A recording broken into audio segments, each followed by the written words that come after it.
Hello folks, it's my hope that this video finds you in good health. And of course, your Thursday was most definitely awesome. Welcome to the Spot On. And folks, if you are new on this platform, here we provide a comprehensive, critical and objective political analysis across the country. So folks, today, William Ruto did made a statement in the coastal region when he went to launch a dam, and he told the opposition, or he told of Raila Odinga, that if he cannot accept the bipartisan approach that William Ruto had proposed, then he needs to wait for 2027.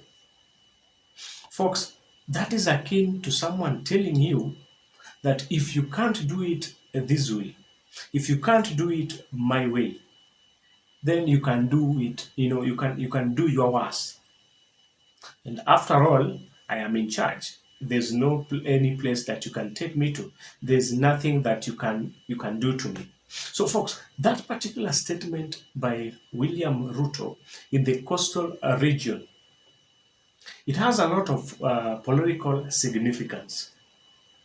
Because one, he said it in the coastal region, they have said, and you all know that coast is Raila's stronghold. And therefore, Ruto was trying to test the waters because here he was launching the construction of a dam. But then, they're like telling their political leader that, you know what, if you don't want to do it my way, then you have to wait for 2027. Then the next aspect of that particular speech is the fact that, remember, when demonstrations were happening, the coastal region didn't report any, any scenario or any circumstance when those people were demonstrating. So in other words, the coastal region never participated in the demonstration. So actually, Ruto was making that particular statement just to gauge the ground, to find out maybe the perception of those particular people, bearing in mind that the coastal region, for the longest time possible, has been Raila's political stronghold or a bedrock. And so folks, in this particular video, I want us to look into the reasons as to why Azimio are going back to the streets. And they have said it's just a matter of time. When are they going to hit the streets again? Because from the look of things, they were duped. And why am I saying so? When you look at the president and the Kenya Kwanza operatives, they are speaking in one voice. That the only way that they are going to accept to engage Raila Odinga and his team is the bipartisan approach. But then on the other end, or in the Azimio team, they are not welcoming that particular move. Because the leaders in that particular team, specifically the likes of Wajakoya, the likes of Eugene Wamalo, Martha Karua, Stephen Kalonzo Musyoka, they are actually against that bipartisan approach.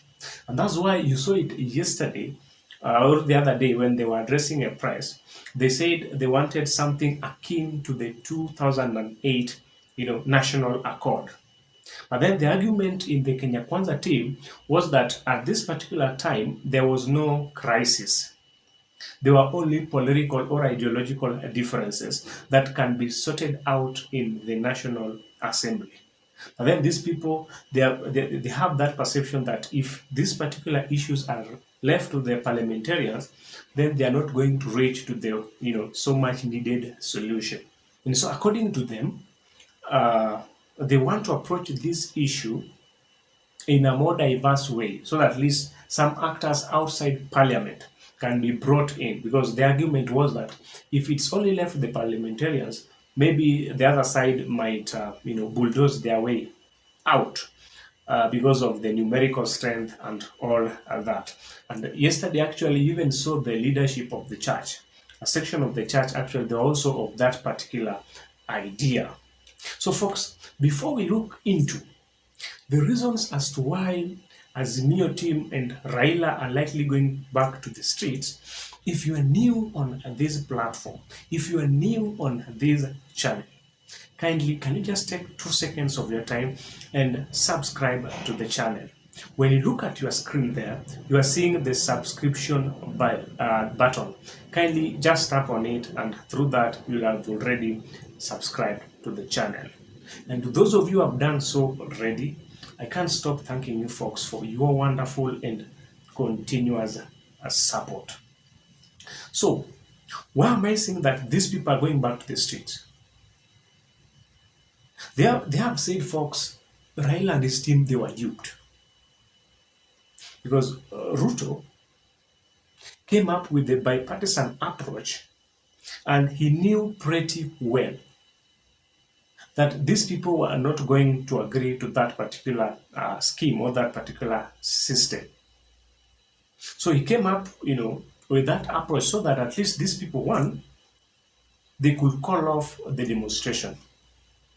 Because remember that by doing that, he was going to calm down the political temperatures. Because during that time, when there was a demonstration, and even Raila declared that the following day, that was on a Monday, when he addressed the press on Sunday, when they were calling off the demonstrations, he declared that that Monday's demonstration was going to be the mother of all demonstration. And because temperatures were rising, the political temperatures were rising, there was a lot of divisions among the citizens. So the only way out was for Ruto to find a way on how, to calm this particular process or this particular situation. And that's why they came up with this bipartisan approach. But he knew that the contents of that particular arrangement, these people were not going to agree to them. And that's what is happening. Because right now, you are hearing from the opposition, they are saying that some of the things that they discussed, Ruto did not mention them. For example, in Ruto's address, he only talked about the issue of, reconstitution of IEBC. But then remember that the Azimio team, they had a plethora of issues, because they talked about the reduction of high cost of living. They talked about the opening of servers and all those particular issues. And folks, when you listen to the president talk, when you listen to Ruto and his allies talk, the only thing that they want to resolve is the issue of the reconstitution of IEBC. So it means that these three other issues, or these four other issues, they are not going to talk about.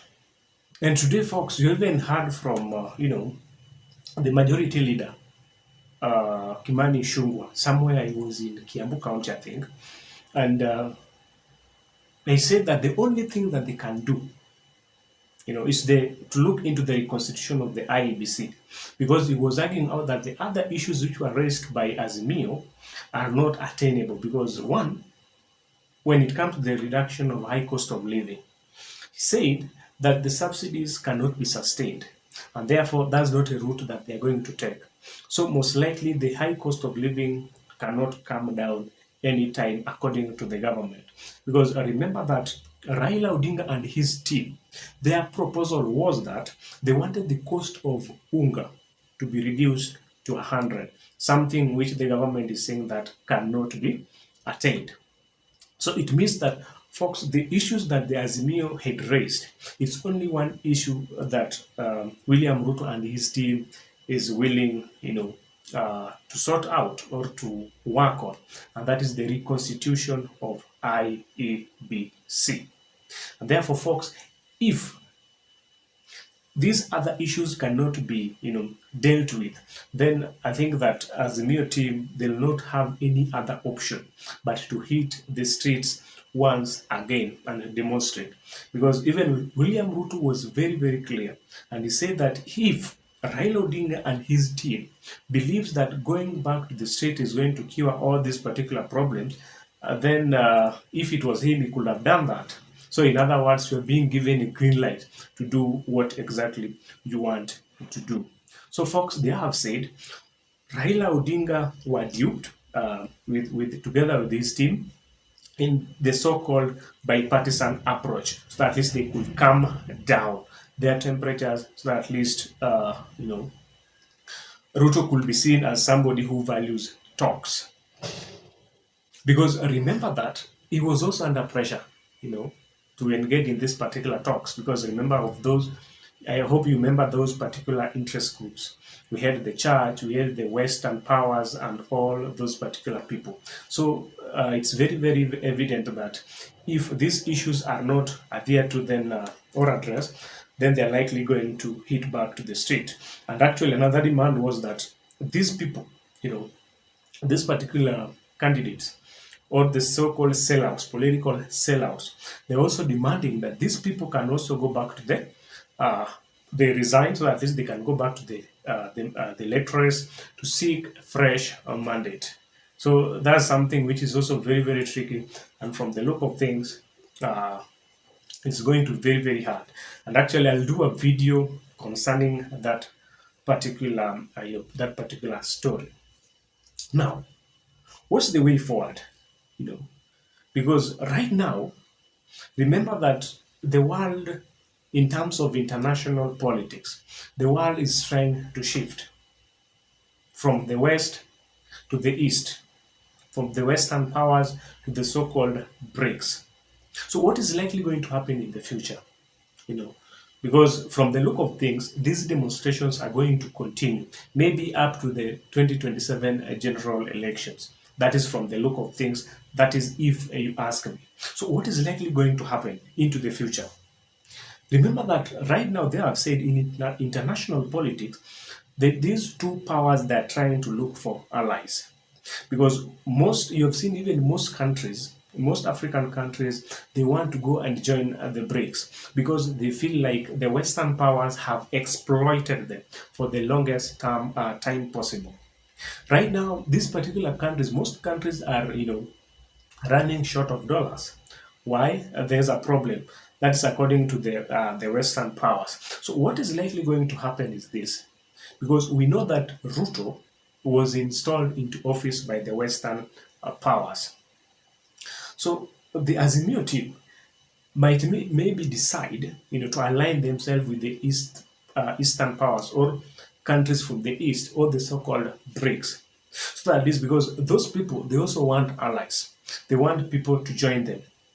You have seen Mexico, you have seen Saudi Arabia. Those countries, they want to go and join the so-called BRICS. So Azimio maybe can also use that particular opportunity, because right now countries are aligning. If you want to maintain the status quo or you want to move to the new alliance, the so-called BRICS. So these people can decide, or the Azimio team can decide, to engage the leadership of that particular bloc, BRICS. So that at least in Kenya, we can have countries, we can have two quarters or sections of powers. We have got the West and the East. Therefore, it means that in 2027 or in the next election, one team can be sponsored by the West and the other team can be sponsored by the East, so that at least they can champion for the interest of various blocs where they get their support from. And that is likely going to be at play, because you remember even the other time, Joe Biden dispatched his vice, that is Kamala Harris, to come to these African countries to find amicable solution, to continue with that particular grasp, so at least they can remain, their policy can remain firm in most of these African countries. That's why the other day you saw her in Tanzania. So these people can decide maybe to align themselves with these two factions. Let's say they maybe Azimio faces the East, as William Ruto faces at the West. So that at least we can see what is likely going to happen in 2027. So folks, I don't know what you think of this particular, analysis, this particular video. I would love to, hear of your thoughts. I would love to hear of your opinion. And therefore, let us interact in the comment section. Kindly in the comment section, let me know of what you think of this particular analysis. Otherwise, if you have watched this video from the beginning, up to this particular point and you have not subscribed to the channel yet, kindly can you just take a second of your time and on your screen there, just tap on that subscription button and you'll have already subscribed to the channel. Otherwise, folks, thank you so much for watching. I don't take your time for granted. Until next time, let us meet in the next video. Otherwise, thank you.